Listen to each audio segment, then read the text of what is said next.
Hey Dream Chasers, it's Jace, and today I'm going to give you some drawing tablet recommendations. I made a drawing tablet guide a while back, and I figured it would be a good time to update that video. Most of the information in that one is actually still pretty relevant, so instead of remaking it, this is going to be more of a list of recommendations based on budget, ranging from under $25 all the way up to several $1,000s. This video is not sponsored by any particular brand, but I will be linking everything in the description to where you can buy them, and those are affiliate links. I just wanted to mention that because I do make money if you use those links, hashtag ad, and all that stuff. So, real quick before we start, I'm going to explain a few things that you need to know. One is that you cannot just buy a stylus for any touchscreen device that you already have and do artwork for it on it. Yeah, wait. Drawing tablets are designed with pressure sensitivity, which means they can tell exactly how hard and how light you're pressing and sort of mimic that natural feeling of drawing with a pen or a pencil. And without that, you've basically got one of those awkward pads that you use to sign your name when you're paying with credit card, and it makes your signature look all awkward and chunky, like me. 2, the majority of tablets require that you have a computer, either a desktop or laptop, or some kind of device that runs Windows or Mac or Android, and very few of them are standalone where you don't need to connect it to something, and the ones that are generally very expensive. So keep that in mind when you're shopping. I will list the compatibility of devices just so you kind of know what to expect. You will need art software. Most tablets don't come with art software, and the few that do are really expensive, but you can get free art software like Krita, Autodesk Sketchbook, or GIMP, so don't worry about that if you don't have that in your budget. There are 3 types of tablets that I'm going to be talking about in this video. The first type is a drawing tablet, which has a surface that you draw on, but doesn't have a screen. And the way it works is as you move your stylus around on the surface, your cursor or your brush moves around on your screen. It sounds a little weird at first if you've never used one, but you do get used to it.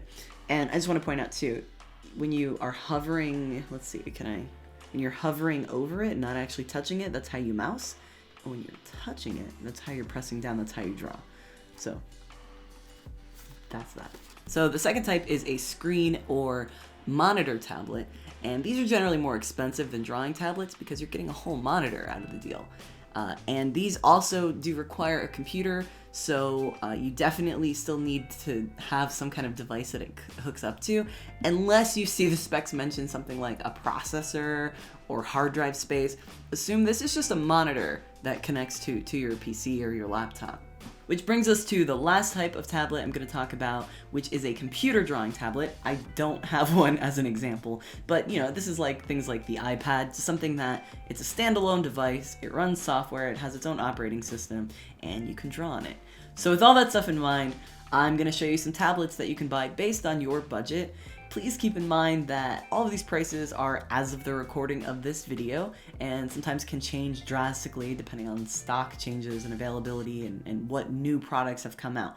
So if by the time you're watching this, these prices have all gone up or down, that's probably because there's a new model and that one's harder to find or not as relevant. But either way, hopefully this video will help you understand these specs and give you a starting point to go shopping. So let's go. If you're brand new to digital art and you're not ready to invest a lot in a drawing tablet, there are options under $25 that you can start with. Keep in mind that you're probably going to be using something pretty small at this price point, so that's not going to be great for wrist pain, but it's great to try it out, see if you like digital art, and decide if you want to invest more later. So to start, let's look at the Huion 420 drawing tablet. It's $23.99 and it's 4 by 2.3 inches, which is pretty small. It works on computers and laptops that run Windows 7 or later, or Mac OS 10.8 or later. It has 2048 levels of pressure sensitivity, which is a bit lower than the standard currently, but my first tablet only had like 1,000, so I think it's fine to get started. The stylus does require a AAA battery, so keep that in mind, especially if it's a gift. If you don't have a PC or laptop, but you do have an Android device, I recommend the Huion HS64. But keep in mind that you'll need to get some drawing apps for Android. I haven't used any personally, so I don't have a recommendation, but I know they're out there, and if you'd like me to make a video where I try some out, let me know in the comments. This tablet is pretty affordable at $39.99, and it's still kind of small, measuring at 6.3 by 4 inches. It has 8,192 levels of pressure sensitivity, which is standard these days, and it does not require batteries for the stylus. It also has programmable shortcut keys, which make it easier to switch between tools while you draw or paint. It works with Windows, Mac, or Android. If you've got a little more room in your budget and you want something a little larger, I recommend the Huion Inspiroy Ink H320M for about $80, which I actually got to try out recently. If you want to see my full review, there is a link in the description. It's 9 by 5.6 inches, which is a decent working size, and it also includes an LCD writing screen on the back and a really nice sleeve. There's not a huge leap in quality from an $80 tablet to, say, a $130 tablet, so let's look at some options now in the $200 to $300 price range. This is the price point where you're going to start seeing screen tablets. However, at this price, you're probably not getting the most crisp screen. The GAOMON PD1161 at $199.99 is about as cheap as it's going to get for a display tablet. Remember that you do need to connect it to a computer that runs Windows 7 or higher or macOS 10.12 or higher. The display is 11.6 vertical inches, which is a little bit small, but it's decent. For a little bit more, you can get the Huion Kamvas 13, which is $239 and has a 13.3 inch screen and runs on Windows, Mac, and Android, which again means you need a device to connect it to. Real quick, I just want to warn you that at this price point, you will start seeing computer tablets that don't require a device to connect to, but these usually are not ideal for artists. They don't have pressure sensitivity, so I don't recommend them. Even with misleading titles like Picasso tab and keywords like best gift for beginner artists, they're probably not actually for artists. So you gotta look for things like pressure sensitivity and check the reviews. Wait, can we go back to that for a second? This title is so weird. It's best gift for beginner graphic artists, boy, girl, HDMI, USB, GPS. You know, the other genders. Yo, tag yourself in the comments. My gender is GPS because I will ultimately get you where you need to go, but not without an annoying amount of unnecessary interruptions. Alright, let's get back to the rest of the video. When you get over $300, that's when you start looking at professional drawing tablets. There's no reason that you can't make art with a cheaper tablet, but at this price point, you're generally looking at larger working sizes, higher quality styluses, and more well-known brand names like Wacom. I used a medium Wacom Intuos Pro for a while, and it's a really good tablet. Not cheap at $380, but good. The medium is 13.2 by 8.5 inches, which is a little bigger than a sheet of printer paper, and it's a nice size for drawing.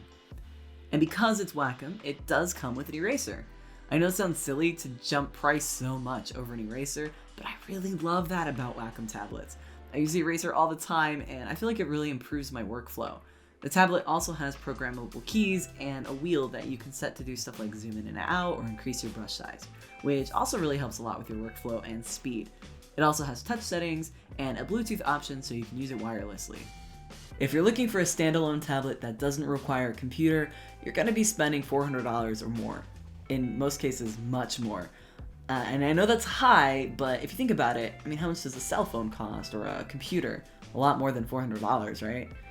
For $428, you can get the 32GB iPad with a first generation Apple Pencil. I'm not personally part of the Apple ecosystem, but from what I hear, you don't need an iPad Pro, which is so much more expensive, to use the Apple Pencil and make art. Apple doesn't provide pressure sensitivity numbers, but I know a lot of artists who draw on iPads and like it, so I think we're good here. The screen is 10.2 inches and the Apple Pencil charges wirelessly. At about $500 and up is when you start to get into pro screen tablets. So you can get some cheaper, but usually these have higher resolution and less glare, really crisp images, all that good stuff. The Wacom Cintiq 16 is $649.95, and again, needs a computer running Windows or macOS. It's got a 16-inch diagonal display, has a sweet eraser, and all the pressure sensitivity you need, and it includes an express key remote. I have the Cintiq Pro 13, which is a slightly different version of this tablet that doesn't seem to be on the market anymore for some reason. It has additional features like touch settings and a tablet mode, and I really like it. The screen is great quality. I enjoy using it for line art especially. And while I feel like non-display tablets are fine, it is really nice to do your fine detail work on a screen so you can see what you're doing the way you would with a traditional pen. Also, shout out to the Dream Chasers for giving me such an amazing gift. I love you so much. Are you serious? Yo! Because I'm recording, I'm like getting really emotional. Thank you. Once you get over $1,000, you're open up to more options in terms of computer tablets. These don't require a computer or a device, and they're great for anyone who just wants to draw not glued to a desk. I was gonna say on the go, but like, hopefully no one's really going anywhere right now. You can draw from your couch. That's cool. The Huion Kamvas Studio 22 is an all-in-one computer drawing tablet starting at $11.95 with the price changing depending on the memory and storage you use. It's got a 21.5-inch display, which is pretty big for a display tablet. It also comes with Windows 10 Professional and a free wireless keyboard and mouse. It's definitely not going to replace your gaming laptop, but it's a decent portable computer for most people's needs on top of being a drawing tablet. For $14.99, you can get a 13-inch iPad Pro plus $129 for the second generation Apple Pencil. I couldn't tell you what makes it worth $1,200 more than the other iPad, but it's fancy and it's probably really nice. I don't know, I've never used one. If you have the money though, why not, right? Hey, you made it all the way to the end! Look at you, big spender! So what kind of thing can you get for over $2,000? Kinda anything you want, really. You can get my dream tablet, a Cintiq Pro 24, which is a 24-inch 4K display tablet by Wacom. It's so beautiful that it makes me want to weep. Unfortunately, so does the price tag at $2,000. But it is a big, beautiful, professional screen tablet, and if you've got the budget for it, chase your dreams, I guess. Again, it does need a computer. And if you want to spend more money on a tablet than I did on my first two cars combined, there's the Wacom MobileStudio Pro 16 for $3,499.95. It is a computer tablet with an Intel i7 processor and an NVIDIA Quadro graphics card. The RAM and hard drive are upgradable so you can keep it up to date, which you're obviously going to want to do after dropping that kind of money. You probably want to use it for at least, I don't know, 5-10 years, right? So hopefully this list works for your needs and within your budget. Like I said before, depending on when you're watching it, some of these prices may have changed, some of the stuff might not be available anymore, but hopefully this video can point you in the direction of the kind of thing you're looking for. Anyway, thank you so much for watching, good luck, make lots of art, and chase your dreams. Peace.